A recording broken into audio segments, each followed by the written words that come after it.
30년. 한 국가의 공무원으로서 성실하게 보낸 세월의 증표이자 부심이 담긴 두둑한 퇴직금. 그 돈은 단순한 목돈이 아니라 당신의 청춘과 맞바꾼 영광의 훈장입니다. 은퇴 후 그 훈장을 걸고 따스한 커피 향이 가득한 나만의 공간, 사장님이라는 두 번째 명함을 꿈꾸는 것은 어쩌면 당연한 일입니다. 하지만 어떻게 30년의 성실함이 단 2년의 무모함으로 무너져 내릴 수 있을까요? 어떻게 삶의 훈장이었던 퇴직금이 남은 인생을 옥죄는 족쇄로 변할 수 있을까요? 이것은 당신 혹은 당신 부모님의 이야기가 될 수 있습니다. 56세에 평생을 바친 직장을 나온 김영수 씨. 그는 프랜차이즈 본사의 달콤한 말에 전 재산을 걸었고 2년 뒤 빈손으로 거리로 내몰렸습니다. 오늘 그가 놓친 결정적인 실수가 무엇이었는지, 그리고 그 비극을 피할 방법은 없는지 함께 이야기 나눠보겠습니다. 56세에 명예퇴직한 김영수 씨. 퇴직 후 한동안은 자유를 만끽했지만 매일 아침 출근할 곳이 없다는 공허함은 생각보다 컸습니다. 그는 아직 젊다고, 무언가 더 해낼 수 있다고 믿었습니다. 아내가 "여보, 공무원 연금만으로도 우린 괜찮아요." 라고 말렸지만 그는 자녀 결혼 자금도 넉넉히 보태주고 손주들에게도 멋진 할아버지가 되고 싶었습니다. 그의 눈에는 해피빈너스 커피 라는 프랜차이즈의 반짝이는 홍보 책자가 들어왔습니다. 사장님은 몸만 오시면 됩니다. 상권 분석부터 인테리어, 직원 교육까지 저희가 다 알아서 해드립니다. 본사 직원의 자신감 넘치는 말에 평생을 정해진 길만 걸어온 김영수 씨는 마음이 흔들렸습니다. 퇴직금과 IRP 계좌에 잠자고 있던 2억 원, 평생 모은 돈을 전부 투자하기로 결심합니다. 카페 문을 연 첫 달, 본사가 지원해준 오픈빨 덕분에 가게는 사람들로 북적였습니다. 월 매출 1,000만 원. 이 숫자에 김영수 씨는 잠시 가슴이 벅차 올랐습니다. 거봐, 내가 할 수 있다고 했잖아. 아내와 하이파이브를 하며 성공을 예감했습니다. 하지만 첫 정산일 그의 표정은 굳어갔습니다. 매출 1,000만 원에서 원두와 우유, 시럽 등 재료비 350만 원이 빠져나갔습니다. 생각보다 비싼 상가 월세 200만 원과 아르바이트생 인건비 250만 원이 뒤를 이었습니다. 거기서 끝이 아니었습니다. 본사에 내는 로열티와 광고 분담금이 50만 원, 전기세와 수도세, 인터넷, 카드 수수료 등 각종 관리비까지 제하고 나니 통장에 남은 돈은 고작 100만 원 남짓. 부부가 하루 12시간씩 일한 대가였습니다. 최저시급은커녕 허수습만 나왔습니다. 시간이 갈수록 상황은 악화되었습니다. 주변에 저가 커피 전문점이 하나둘 생기면서 매출은 반토막이 났습니다. 인건비를 아끼려 부부가 교대로 가게를 지켰습니다. 아침에 커피 머신을 켜고 밤 10시에 셔터를 내리는 삶. 어느 날 아내가 조용히 말했습니다. "여보, 우리 그냥 접으면 안 될까요? 당신 얼굴이 너무 안 좋아." 김영수 씨는 버럭 화를 냈습니다. 지금 그만두면 투자한 돈은 어떡하고. 본전 생각에 그만둘 수도 계속할 수도 없는 지옥 같은 시간이었습니다. 결국 2년을 채우지 못하고 폐업 신고서에 도장을 찍었습니다. 자식 같았던 커피 머신과 테이블은 헐값에 팔려나갔습니다. 남은 것은 수천만 원의 대출금과 텅 빈 통장, 그리고 내가 평생 뭘 한 거지 라는 깊은 자괴감뿐이었습니다. 여러분이라면 이 상황에서 어떤 선택을 하셨을 것 같나요? 이 가슴 아픈 이야기는 소설이 아닙니다. 한국고용정보원의 보고서는 50대 이상 자영업자 절반이 최저임금도 못 버는 현실을 숫자로 증명합니다. 특히 카페 시장은 이미 전쟁터입니다. 한 일간지 보도에 따르면 대한민국에는 편의점보다 많은 9만 6천 개의 카페가 있습니다. 2022년 한 해에만 매일 평균 33개의 카페가 소리 소문 없이 사라졌습니다. 당신이 마시는 커피 한 잔 뒤에는 누군가의 눈물이 섞여 있을지 모릅니다. 자, 지금까지 우리는 김영수 씨의 안타까운 실패를 살펴봤습니다.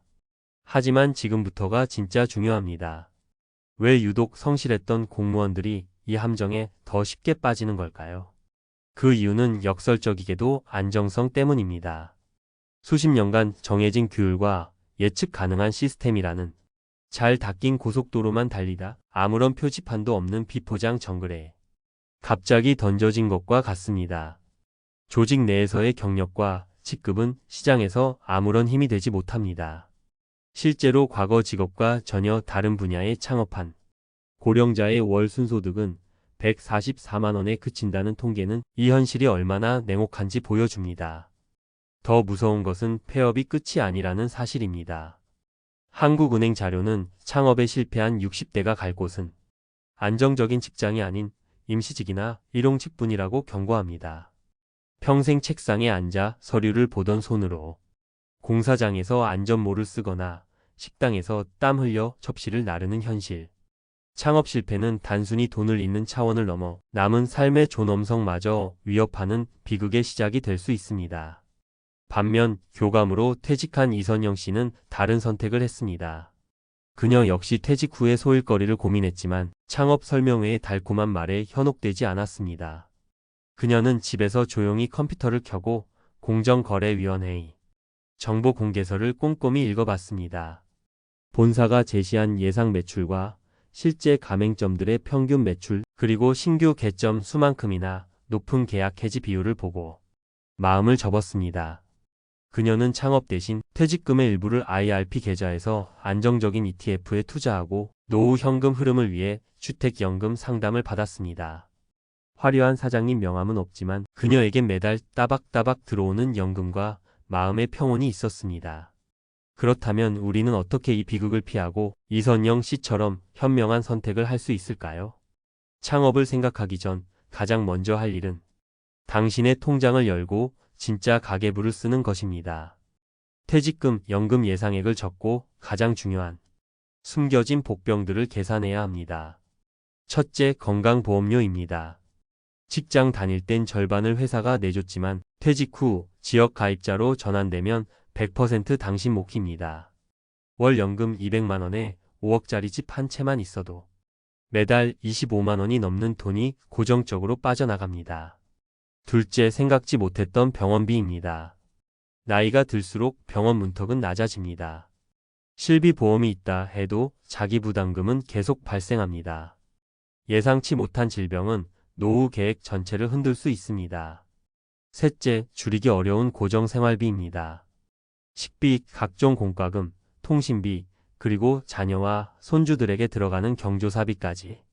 이 모든 것을 합하면 매달 숨만 쉬어도 나가는 돈이 많게는 수백만 원에 달합니다.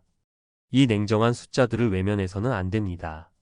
그리고 가슴에 손을 얹고 스스로에게 질문해야 합니다. 당신은 왜 창업을 하려 합니까? 정말 돈이 부족해서입니까? 아니면 퇴직 후 사라진 명함과 소속감이 필요해서입니까? 만약 후자라면 전 재산을 거는 위험한 도박은 정답이 아닙니다. 자원봉사, 동호회, 재능기부 등 당신의 경험을 살리면서 사회에 기여할 방법은 얼마든지 있습니다. 그 편이 훨씬 품이 있고 행복한 길일 수 있습니다. 마지막으로 실패하지 않기 위한 3가지 철칙을 말씀드리겠습니다.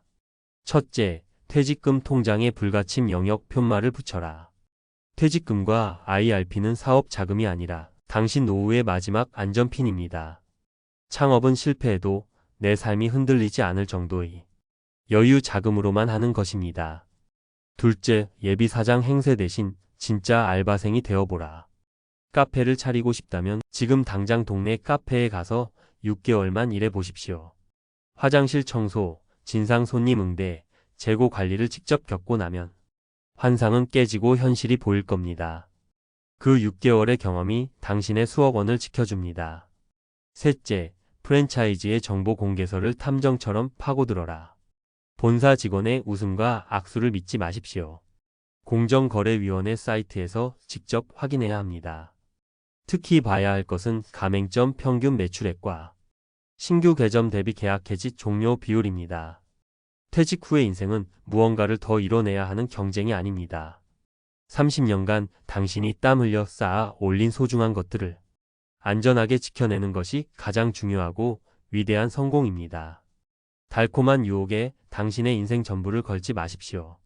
당신이 30년간 쌓아 올린 삶은 한순간의 도박에 걸 만큼 가볍지 않습니다. 냉철한 현실 인식과 철저한 준비만이 당신의 품격 있는 노후를 지켜줄 유일한 방법입니다. 오늘 이야기가 당신의 소중한 노후를 지키는 데 조금이나마 도움이 되셨기를 바랍니다. 비슷한 고민을 하고 계시거나 더 나누고 싶은 지혜가 있다면 댓글로 여러분의 소중한 생각을 남겨주세요. 여러분의 모든 날들이 평안하시기를 진심으로 응원하며 오늘 내용이 유익하셨다면 구독과 좋아요로 저희 채널에 힘을 보태주시길 부탁드립니다. 감사합니다.